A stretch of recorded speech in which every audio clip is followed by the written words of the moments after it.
Welcome po muli sa Philippine Weather Trivia. Again, para po sa mga bago sa channel na to, ako nga po muli, si Alvin Pura, isang meteorologist at ang inyong weather tito. So itong binabantayan nating sama ng panahon, kaninang umaga pa, nakapasok sa ating area of responsibility around 7 a.m. na bahagya pong na-delay yung kanyang paglakas.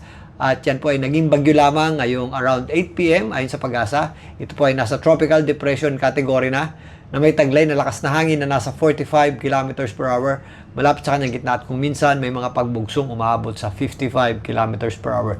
Ito nga po ay tinatawag na natin bagyong Quiapo.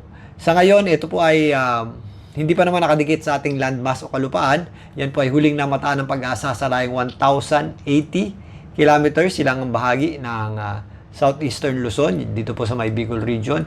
Pero yung kanyang trough or extension ay umaabot na po dito sa areas ng Bicol region at Eastern Visayas. Samantalang, ang habagat po ay patuloy pong nagpapaulan sa atin, particularly dito sa western section ng Mindanao at western section ng Visayas, kasama na po dyan ang Mimaropa. Talakayin natin yan mamaya. Unahin muna natin itong official forecast track ng Pag-asa para dito sa bagyong Quiapo. So narito ang pinakahuling track ng Pag-asa para dito sa bagyong Quiapo. Inaasahan nga natin na ito ay patuloy na kikilos pahilagang kanluran patungo po dito sa direksyon ng Northern Luzon. Ito ay pinakamalapit sa ating landmass sa darating na Biyernes hanggang Saturday. So doon po natin mararamdaman yung ating pinaka-peak o pinakamalakas na pagulan at pinakamalalakas na bugso ng hangin dito po sa hilagang bahagi ng Luzon. At may chance nga po itong maglandfall dito sa may area ng Cagayan or dito sa mga isla sa may extreme Northern Luzon. Narito po yung ating general area ng kanyang cone of uncertainty o area probability, yung kanyang posibleng puntahan.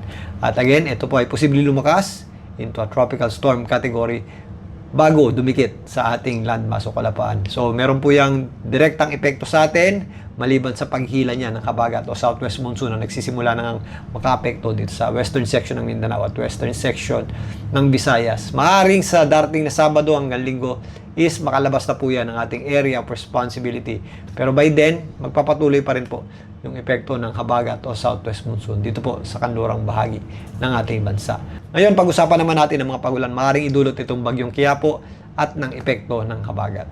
So narito po ang satellite image para sa mga kaulapang associated dito po sa bagyong Quiapo at sa epekto ng ating habagat o southwest monsoon. Ito yung ating sisilipin para makita natin yung overall structure ng kanyang hangin at mga kaulapan. So nandito po banda yung ating bagyo sa ngayon at medyo malayo pa naman yung kanyang center o gitna sa ating kaulapan o landmass, pero makikita natin na medyo buhagag pa o kalat-kalat yung kanyang mga kaulapan dahil nga ito po ay mahinang system pa lamang o mahinang bagyo pa lamang. Pero obvious naman na yung kanyang sirkulasyon or pag-ikot.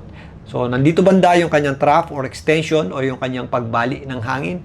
So, nakaka-apekto po yan dito sa areas ng Bicol region. Meron tayong mga kalat-kalat na pagulan dyan, although sumisilip naman po yung ating araw. Ganon din po dito sa area ng Eastern Visayas. Samantalang, ito po, makikita natin yung ating axis ng habagat sa ngayon. Kung mapapansin nyo, tuloy-tuloy na po yung ating mga pagulan sa Mindanao nitong mga nakaraang araw pa at magpapatuloy pa po yan bukas dahil nga ito yung inflow ng ating habagat. So para tayong may malaking sirkulasyon. So ito yung parang monsoon gyre setup natin. Although medyo mahina yung ating bagyo is malawak po yung ating buwelo ng ating hangin o yung ating kurba ng ating hangin. So dahil dyan, naka-concentrate yung ating mga pag-ulan dito po sa areas ng Mindanao kahit nasa labas pa po ng ating area of responsibility itong bagyong Quiapo hanggang medyo lumapit na is nandito pa rin po yung ating concentration ng mga pag-ulan. So dahil po dyan, asahan pa rin po natin ang mga katamtaman at kung minsan malalakas na pag-ulan, lalong-lalo na kapag meron tayong thunderstorms dito sa malaking bahagi ng Mindanao, lalong-lalo na po sa Zamboanga Peninsula, sa area po ng Soc-Sargen at BIRMM kasama na po dyan ang Northern Mindanao.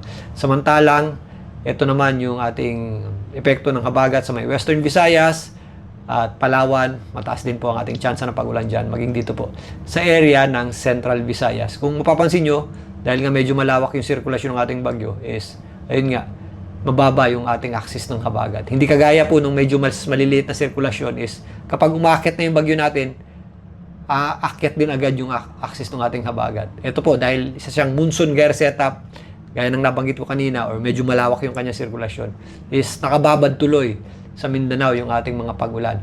Pero mababago na po yan habang kumikilos pa itaas itong binabantayan nating sama ng panahon. At banda nga dito sa natitirang bahagi ng Luzon, including Metro Manila, wala pa pong direktang epekto itong bagyo nating si Quiapo at yung ating habagat ay medyo mababa pa nga yung ating axis. Pero sa darating na Thursday, lalong-lalo na sa Biyernes hanggang sa weekend, mas tataas na po yung ating tsansa ng pag-ulan dito sa kanlurang bahagi ng Luzon, including Metro Manila dahil sa epekto ng habagat, maging dito po sa areas ng Calabarzon, Cavite at Batangas at dito po sa western section ng Central Luzon. Pero hindi po kasing dami ng mga pagulang maaaring matanggap natin dito sa hilagang bahagi ng Luzon. Habang kumikilos po, papalapit itong bagyong Quiapo.